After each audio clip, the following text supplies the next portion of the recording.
Ako po ngayon ay magluluto ng cheesy tahong. Ito po ang mga ingredients.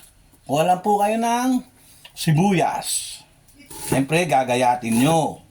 Diba? Ayan. Ganyan. Gayatin nyo muna. Gayatin nyo. Ayan, ganyan. Ayan. Tapos, siyempre, tatanggalin nyo yung balat. Yan, balat. Ang ititira nyo lang, siyempre, yung laman na malambot. Yung balat na makapal, aalisin nyo yan, natural. Diba? Para masarap. Diba? Alisin nyo yung matigas. Yung malambot. Kahit naman saan, diba? Mas masarap yung malambot. Diba? O, ngayon gagayatin yung ganyan. Gagayatin nyo. Diba? Ganyan. Gagayatin nyo siya hanggang sa lumiit siya. Siyempre. Basta yung matigas ha, tandaan nyo, huwag yung sasama. Diba? Pwede lang yung matigas, siyempre, sa mga misis nyo, natural, matigas, gusto yun. Diba? Pero pag malambot, ayaw ng mga misis nyo yan. Ha? Tandaan nyo. Ang ihalo nyo lang, yung malambot na sibuyas, gagayatin nyo, ganyan. O, yan, gaganyanin nyo lang. Diba? Tapos, siyempre, kailangan, tatap-tapin nyo ng todo. Yung maliliit lang. Siyempre, ganyan, o. O. Ayan.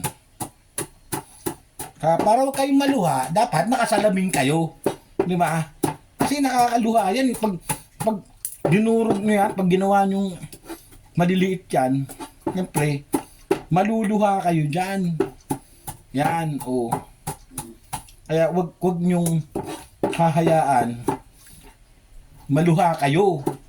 Pwede lang kayong maluha kung meron kayong kasalanan kay misis. Tapos, nabisto kayo, yun, iyak kayo nun.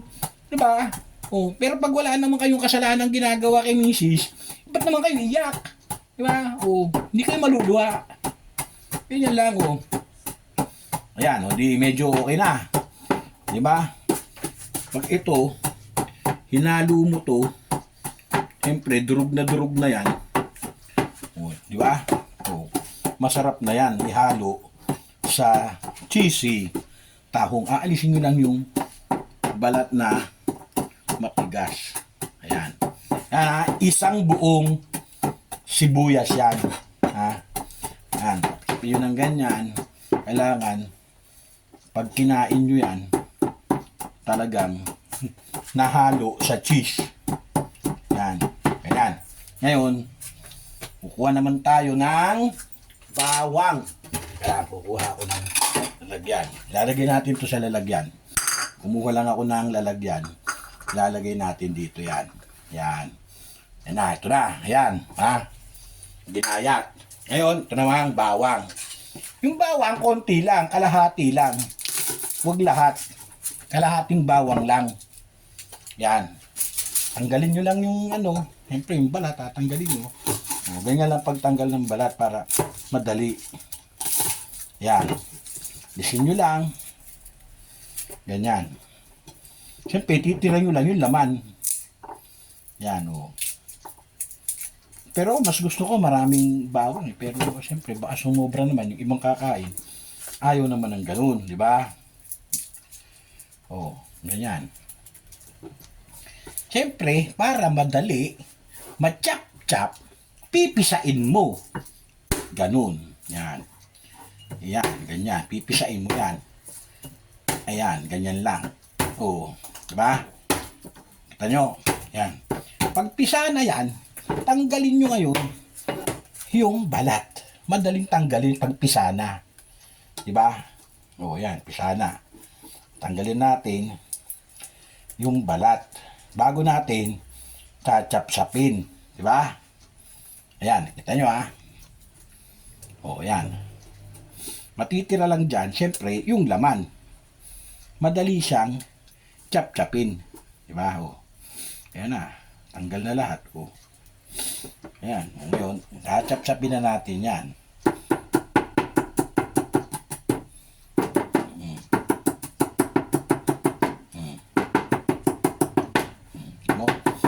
napakadali lang, di ba? O.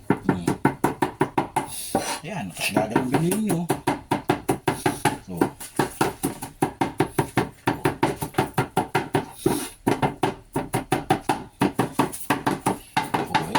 ganyan lang, oo. Napakadali lang yung chop-chopin, oo. Yan, oo. Basta tatanggalin nyo lang yung ano, may pala. Para masarap ihalo. Cheese. Yan.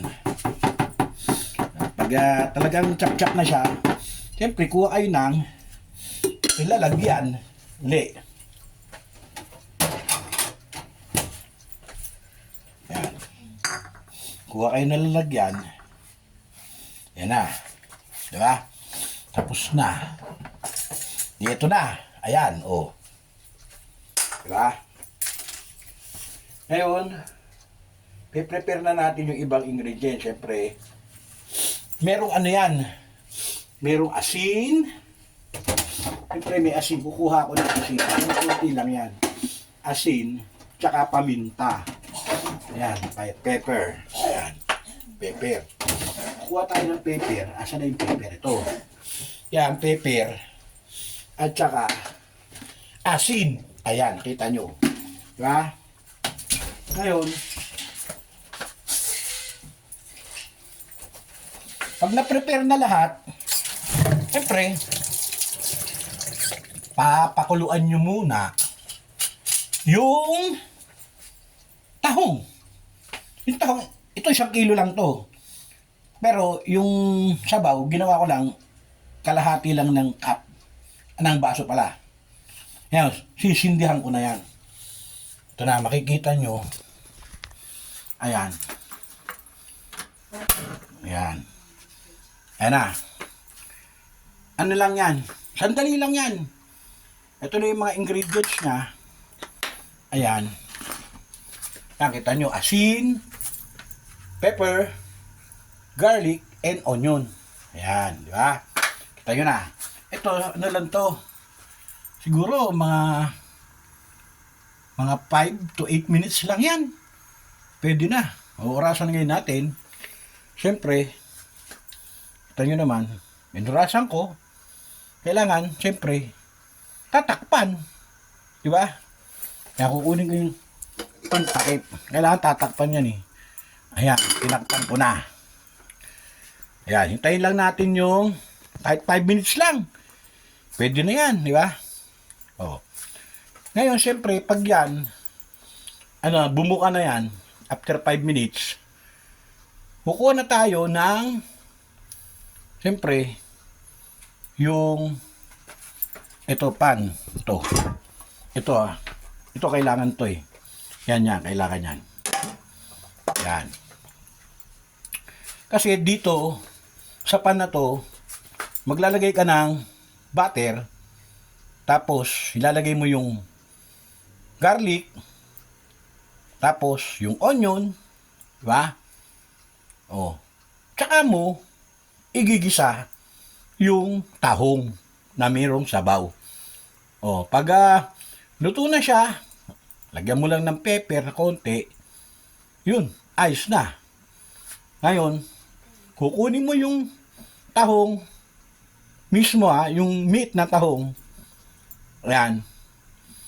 Lalagyan mo siya ng cheese. Ganun lang yun. Medyo matagal-tagal tong proseso na to eh. Dahil 5 minutes, tas maggigisa tayo, mga siguro 2 minutes lang yun. Ayun. Pero yung pagbalat, pagkuha ng tahong na meat, medyo matagal yun. Kaya ang gagawin ko, ikakat ko muna. Ayan.